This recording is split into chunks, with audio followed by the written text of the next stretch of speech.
وہ شکل سے شریف گھر کی بیٹی لگ رہی تھی۔ میں پاس گیا، میرے قریب ہو کر بولی، چلو گے صاحب؟ میں نے پوچھا، کتنے پیسے لوگی؟ کہنے لگی، آپ کتنے دیں گے؟ میں نے اس کی نیلی سی آنکھوں میں جھانک کر دیکھا، وہ بے بس سی تھی۔ میں نے بولا، آؤ کار میں بیٹھو۔ وہ ڈر رہی تھی۔ کہنے لگی، کتنے آدمی ہو؟ میں نے کہا، ڈرو نہیں، میں اکیلا ہی ہوں۔ وہ خاموش بیٹھی رہی، پھر کہنے لگی، مجھے سگریٹ سے اذیت تو نہیں دو گے نا؟ میں مسکرایا، بالکل بھی نہیں۔ پھر اس نے ایک لمبی سانس بھری۔ آپ میرے ساتھ کوئی ظلم تو نہیں کریں گے نا؟ آپ چاہے مجھے 500 کم دے دینا، لیکن میرے ساتھ برا نہ کرنا پلیز۔ وہ بہت خوبصورت تھی، معصومیت اس کی باتوں سے ٹپک رہی تھی۔ پھر بھی خدا جانے وہ کیوں جسم بیچنے پہ مجبور تھی۔ وہ نہیں جانتی تھی میں کون ہوں۔ میں نے پوچھا، کھانا کھایا ہے؟ کہنے لگی، نہیں۔ میں ہوٹل کے سامنے کار روکی۔ ہوٹل والا مجھے جانتا تھا۔ اس نے جلدی سے کھانا پیک کیا، مجھے دیا۔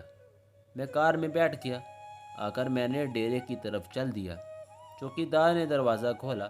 میں کار پارک کی۔ رات کے 11 بج رہے تھے۔ وہ مسلسل میری طرف دیکھے جا رہی تھی۔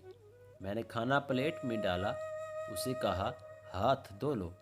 وہ کہنے لگی، میں نہیں کھانا۔ میں نے پیار سے کہا، ڈرو نہیں، کچھ نہیں ہوگا۔ وہ ہاتھ دھو کر آئی، میرے سامنے کرسی پہ بیٹھ گئی اور کھانا کھانے لگی۔ جب کھانا کھا لیا تو کچھ کھانا بچ گیا۔ کہنے لگی، یہ میں گھر لے جا سکتی ہوں؟ میں مسکرایا، بالکل بھی نہیں۔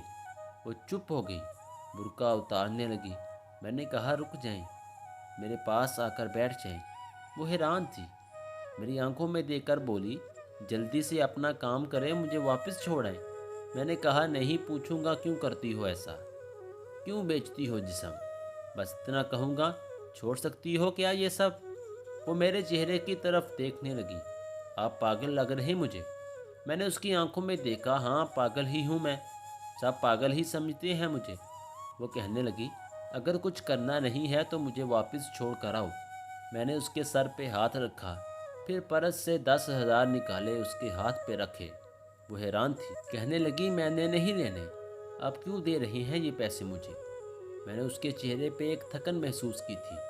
وہ اپنے آنسو روکے بیٹھی تھی، بار بار کہہ رہی تھی، مجھے بس واپس چھوڑ کر آؤ، مجھے ڈر لگ رہا ہے۔ میں نے اسے یقین دلایا، ڈرنے کی کوئی بات نہیں ہے۔ اچھا بتاؤ نا، بہت درد دیا نا زندگی نے؟ یہ سننا تھا۔ اس کی آنکھیں نم ہو گئی تھیں، جیسے کوئی قیامت گر گئی ہو اس پہ۔ میں سمجھ چکا تھا، کوئی بہت بڑا درد لیے گھوم رہی ہے۔ دروازہ کھولا، کانپتی آواز میں بولی، مجھے چھوڑ کر آؤ واپس۔ میں نے اسے بیٹھنے کا کہا، بتایا، میرا نام قاسم ہے، ڈرو نہیں، خود کو محفوظ سمجھو۔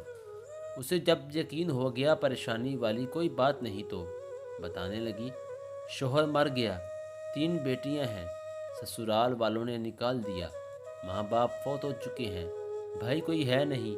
ماموں کے گھر آئی، ماموں کے بیٹے نے میرے ساتھ زیادتی کی۔ میں نے جب مامی کو بتایا تو سب نے مجھے غلط کہا، مجھے دھکے دے کر گھر سے نکال دیا۔ دور کے رشتہ دار نے ایک بھٹے سے میری شادی کروائی، اس کے بھی بچے تھے، اس کے بچوں نے بہت ذلیل کیا۔ پھر وہ شوہر بھی فوت ہو گیا۔ بیٹیوں کو لیے در بدر لیے بھٹکنے لگی، نہ چھت تھی نہ روٹی تھی، بھوک افلاس تھی۔ سڑک پہ کھڑی تھی، ایک صاحب آئے، کہنے لگے، 1 گھنٹے کے 5,000 دوں گا۔ نہ چاہتے ہوئے ماں کی ممتا حالات کی ستائی ہوئی کیا کرتی، آخر چل دی۔ اب ہر روز جسم بیچتی ہوں، کرائے کا گھر لیا ہے، بیٹیوں کو اکیلا چھوڑ کر آتی ہوں۔ کیا کروں؟ بہت بار سوچا خودکشی کر لوں، لیکن بیٹیوں کو دے کر ہمت نہیں ہوتی۔ وہ رو رہی تھی، میں زمانے کی بے حسی محسوس کر رہا تھا۔ اس کے سر پر ہاتھ رکھا، اس کو کہا، تمہارا بھائی ہے آج سے، تم اپنی بیٹیوں کو لو اور میرے ڈیرے کے اوپر والے ایک روم میں رہو۔ وہ یقین نہیں کر پا رہی تھی۔ کار میں بٹھایا، اس کے گھر پہنچا، بیٹیاں سوئی ہوئی تھیں، بہت پیاری تھیں۔ گود میں اٹھایا، دل کو سکون ملا۔ وہ مسلسل روئے جا رہی تھی۔ مجھے کہنے لگی، آپ فرشتے ہیں، آپ کون ہیں؟ میں اسے اپنے آفس لے آیا۔ وہ دعائیں دینے لگی جھولی اٹھا کر، نہ جانے کتنی دعائیں دیتی رہی۔ میں نے اسے کہا، جا کر سو جائیں۔ اپنے ڈیرے میں گیا، میرے سامنے سے وہ چہرہ گزرا جو ایک لڑکی اپنے شوہر سے جھگڑا کر رہی تھی، اسے کہہ رہی تھی مجھے طلاق دو، تم کو میری قدر ہی نہیں ہے۔ وہ اپنا گھر چلا رہی تھی اپنی بیوقوفی کی وجہ سے۔ وہ بیچاری کیا جانے زمانے کی تلخیاں کیا ہوتی ہیں، زمانے کا ڈسنا کیا ہوتا ہے۔ میں بتانا چاہتا تھا اپنا گھر جان بوجھ کر اجاڑنے والی لڑکیوں کو طلاقیں لینا آسان ہے، اس کے بعد جینا موت ہے۔ کبھی ساس کا رونا، کبھی نند کا سیاپا، کبھی جٹھانی سے لڑائی، یہ ہر گھر کی بات ہے۔ اس کا ہرگز مطلب طلاق لینا یا گھر اجاڑنا نہیں ہے۔ کم عمری میں ہی میرے سر کے بال سفید ہو گئے ہیں۔ ہزاروں آنکھوں کے آنسو دیکھ کر اپنے گھروں کو آباد رکھو۔ عورت خدا کی قسم میرے معاشرے کی زنجیروں میں جکڑی ہوئی ایک قیدی ہے۔